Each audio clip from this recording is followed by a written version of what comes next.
Welcome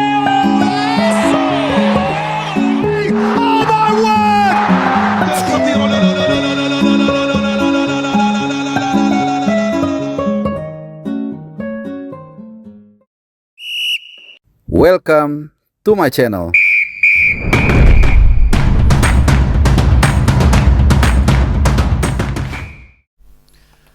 Halo, selamat datang kembali di CBH. Salam sehat dan juga selamat hari Minggu. Jadi selamat berlibur buat teman-teman semua dimanapun kalian berada. Selamat menghabiskan hari terakhir libur kalian sebelum besok akan memulai kembali aktivitas teman-teman semua, apapun yang kalian lakukan. Mau driver Gojek, mau driver truk, mau penjual di pasar, penjual handphone, petani, nelayan, pedagang, pegawai negeri, pegawai swasta, dan lain-lain semuanya. Pokoknya semoga recharging di hari Minggu ini membuat kita tetap semangat untuk memulai hari esok dan berjuang dengan keresahan dan juga tujuannya masing-masing. Nah teman-teman, di edisi kali ini gue akan membahas dua topik. Yang pertama raport abroad dan yang kedua adalah soal denda yang dijatuhkan oleh AFC atau FIFA terkait dengan kegagalan kita atau bukan kegagalan tapi insiden yang terjadi selepas kita lawan Irak di kualifikasi Piala Dunia round 4 kemarin. Udah lama memang kejadiannya, mungkin sekitar sebulan lalu, tapi buntutnya masih sampai sekarang. Jadi ini situasinya seperti sudah jatuh tertimpa tangga. Jadi gua akan bahas itu dulu sebelum raport abroad. Ini berawal dari kekalahan 2 beruntun ya dari Saudi. Kita kalah 3-2 di round 4 ya. Kita nggak mau ngulang-ulang lagi, tapi ini ada kaitannya. Dan kemudian kalah 1-0 dari Irak. Dan sekitar menit 80-an akhir itu sebagian penonton, ini udah gue pernah singgung ya, kita nggak bisa sebut oknum juga karena itu bagian dari kita ya, yang melakukan pelemparan botol minum lah ke lapangan, ya apapun kekecewaan mereka gitu. Dan ini akhirnya berbuntut pada denda sebesar 50.000 Swiss franc. Ya ini karena FIFA ini markasnya di Swiss, jadi basis currency-nya Swiss franc.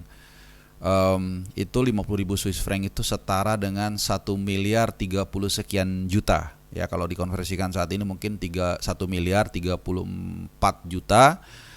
Sangat besar, apalagi di tengah kondisi keuangan federasi kita yang banyak tersedot ke sana kemari, mulai dari kompensasi ataupun cicilan dari pemecatan Sintayong yang belum lunas. Kemudian juga kita nggak tahu besaran dari kompensasi ke timnya Patrick Kluivert yang dipecat juga kita nggak tahu, tapi harusnya juga ada. Dan kemudian seharusnya ada FIFA Matchday yang biasanya di situ menjadi lumbung uangnya federasi juga nggak ada.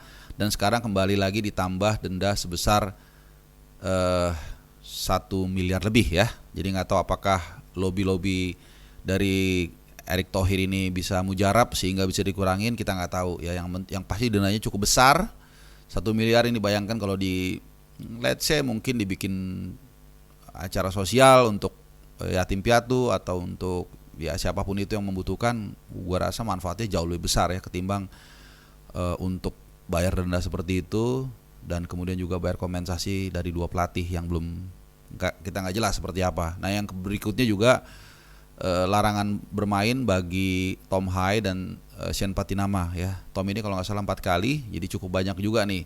Dan kita nggak tahu nih perhitungannya seperti apa. Apakah FIFA Matchday kali ini itu dihitung, berarti kan 2 kali gitu ya, atau enggak? Karena kan kita nggak ada FIFA Matchday senior. Kalau ini yang terjadi maka Tom Hai kalau memang nggak ada banding ya harus absen nanti bulan Maret. Kalau ada FIFA Matchday ya, kan kita nggak tahu juga. Tapi asumsikan ada 2. Kemudian nanti Juni ada lagi 2, 4. Nah baru dia mungkin bisa main di bulan Juli di kalender AFF kalau dipanggil gitu. Jadi ya cukup mengecewakan, cukup menyedihkan juga. Jadi sepertinya semuanya tuh beruntun, musibah datang. Ya mulai dari kita gagal ke round 5 atau ya at least round 5 lah atau Piala Dunia. Kemudian juga ya ini tadi insiden dan juga denda 1 miliar, lalu kompensasi dan lain-lain, kemudian juga ya banyak lah macam-macam lah gitu ya. Oke. Jadi ya be the best buat Tom Hai dan Sean Patinama, khususnya Tom Hai yang sangat sedih ketika kemarin kita gagal lolos. Itu sangat paling terpukul ya, karena mungkin dia merasa kansnya untuk membantu Garuda lolos ke Piala Dunia 2030 itu mengecil. Mungkin bukan hilang keseluruhan ya, tapi mengecil karena usianya sudah menginjak 30. Jadi kualifikasi nanti 3 tahun lagi dia usia udah 33. Ya mungkin berat lah gitu ya. Oke, kita ke Rapor Tebrot. Jadi ini gabung aja 2 segmen. Rapor Tebrot ini ya agak lumayan, ada yang bagus tapi juga tidak sedikit yang mengkhawatirkan. Kayaknya lebih banyak yang mengkhawatirkan ya. Nggak tahu kenapa Rapor Tebrot kali ini ada beberapa pemain yang from bad to worse. Artinya yang tadinya mungkin hanya cuman masih masuk DSP, sekarang udah nggak nongol sama sekali. Di antaranya adalah Mauro Zelstra, yang kemarin sebenarnya timnya lumayan ya, menang 2-1 dari Breda, tapi yang bersangkutan tidak ada di DSP dan sudah 3 kali beruntun namanya tidak ada di DSP. Ya nggak tahu ya, apakah mungkin ini membuat kita sadar bahwa bahan baku naturalisasi ini semakin sempit, semakin sedikit gitu. Karena ya satu kan udah kita tambang semua tuh, dan kemudian yang kedua makin lama kan ke depan nanti generasi keempat yang tentunya ini semakin lama semakin habis ya. Jadi kita mulai berpikir jauh ya, kalau di istilahnya kalau di kebun sawit ini replanting untuk menyiapkan generasi selanjutnya, yang itu ada di dalam kaki dan kepala para pemain U17 kita yang saat ini akan bertarung menghadapi Honduras besok ya, tanggal hari Senin, dan itu masih ada harapan walaupun kecil menjadi salah satu dari 8 kalau nggak salah peringkat 3 terbaik. Ya mudah-mudahan bisa menang, skornya juga cukup besar supaya kita bisa dapat tiket lolos ke babak berikutnya. Walaupun ini tidak mudah ya, Honduras juga, tapi paling nggak membangkitkan semangat. Kalaupun gagal, gua rasa ini kelas usia, kita jangan terlalu membebankan mereka terlalu besar. Oke, lanjutlah supaya kita nggak terdrag down ke Ragnar. Ini juga sama, Ragnar kemarin timnya Dender itu main 2-2 dengan Wargem bacanya nggak tahu seperti apa, dan dia sama sekali tidak ada di DSP ya, udah 2 kali beruntun yang nggak ada di DSP. Sama ini juga mengkhawatirkan, nggak tahu kenapa, apakah gara-gara kemampuan atau situasi terakhir atau gara-gara kebugarannya kurang maksimal, kita nggak tahu. Yang pasti klubnya juga lagi turun, permainan dia juga sejak cedera berapa bulan lalu ya, kalau nggak salah habis pulang dari Australia itu. Sepertinya dia belum bisa kembali ke permainan terbaiknya. Termasuk juga ketika tampil menghadapi Saudi dan Irak juga ya nggak sebagus dulu lah di awal-awal round 3 gitu. Oke, berikutnya Joao Pelupesi dari Challenger Pro League, di kasta kedua sepak bola Liga Belgia. Timnya bermain 2-2 dari Baveren ya, dan ini agak lumayan lah, dia masuk menit 81, tapi dia main 81 menit, jadi main dari starter, jadi lumayan nih. Dan dia sudah 2 kali starter beruntun bersama dengan Lommel. Jadi ya walaupun ini kasta kedua sepak bola Liga Belgia, tapi menurut gue cukup lumayan lah gitu.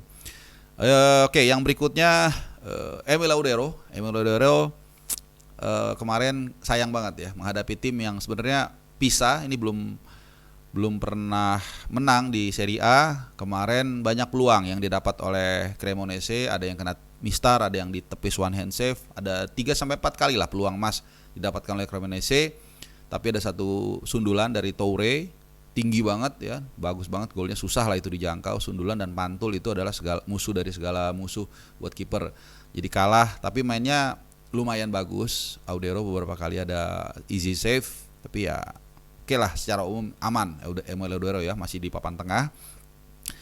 Kita lanjut ke Ole Romney. Nah, Ole Romney juga 50-50 kemarin. Sebelumnya saat timnya Oxford United digasak Stoke City 0-3, dia sebenarnya sudah sempat menjalani debut setelah dia cedera, masuk menit 81. Cuman habis itu kemarin pertandingan terakhir nih, saat kalah lagi 2-1 dari WBA, West Bromwich Albion, dia hanya duduk di bangku cadangan. Jadi masih belum meyakinkan lah. Mungkin nggak tahu apakah secara kebugaran atau secara performa. Karena kalau kita lihat di 2 pertandingan ini, timnya ketinggalan kan, harusnya striker menjadi opsi yang paling logis kan untuk mencetak gol, untuk menyeimbangkan kedudukan atau memperkecil kedudukan atau mengembalikan kedudukan, tapi nggak dipasang juga. Jadi something antara kebugaran atau performanya yang mungkin belum kembali. Again, wish the best for Oli Romney. Dan last but not least adalah Nathan Chown. Jadi ini sebenarnya jadi gini, kalau musim lalu itu gue sampai bosen bahas dia, kita sampai bosen bahas dia karena nggak main-main bersama Swansea. Kali ini jadi biasa karena dia main terus ya. Kemarin dia main lagi sebagai starter dan ini udah kesekian kali dia starter kalau nggak salah.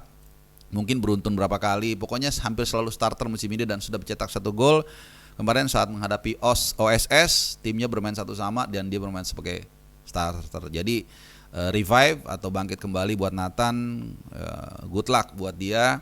Dan semoga konsisten dan semoga juga bisa terbang tinggi bersama Garuda karena dia salah satu harapan masa depan kita yang masuk usia emas. Dia, Jai Itses, kemudian Justin Hubner, Marcelino Ferdinand, kemudian siapa lagi, Rafael Struijk walaupun sedang kurang maksimal ya karena di Dewa United juga ya main tapi dari cadangan, gak selalu inti. Yang pasti mereka masih panjang perjalanannya. Nanti mudah-mudahan di mix dengan adik-adik kita yang di U17, semoga mereka bisa menjadi tulang punggung bagi impian kita untuk melihat Garuda terbang tinggi di Uruguay, Argentina, Paraguay, Maroko, Portugal dan juga Spanyol 2030.